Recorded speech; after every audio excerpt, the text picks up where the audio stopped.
श्रीमंत योगी श्री श्री श्री छत्रपती शिवाजी महाराज की hello guys, this is me. तर शिवजयंती साजरी करण्याच्या निमित्ताने मी आज गेली होती शनिवारवाडा येथे आणि तिथला आज माहोलच वेगळा होता. कार्यक्रमाची सुरुवात अतिशय सुंदर अशा पथनाट्याने झाली.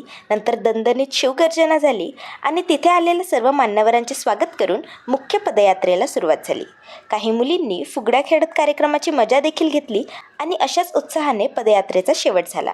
कार्यक्रमानंतर नाश्ता करून आम्ही सर्वजण बाप्पाच्या दर्शनाला निघालो. रस्त्यात आपल्या छत्रपती शिवाजी महाराज यांच्या भव्य आणि सुंदर पालख्या देखील आम्हाला पाहायला मिळाल्या आणि मग पोहोचलो बाप्पाच्या दर्शनासाठी. गणपती बाप्पा यांचे दर्शन घेऊन अजून भरपूर पालख्या आणि लेझिम बघत आम्ही लंच केला. डेझर्टमध्ये कुल्फी खाऊन थोडी मस्ती करत शेवटी घरी परतलो. तर असा होता माझा आजचा शिवजयंतीचा दिवस. बाकी भेटूया नेक्स्ट व्लॉगमध्ये. बाय.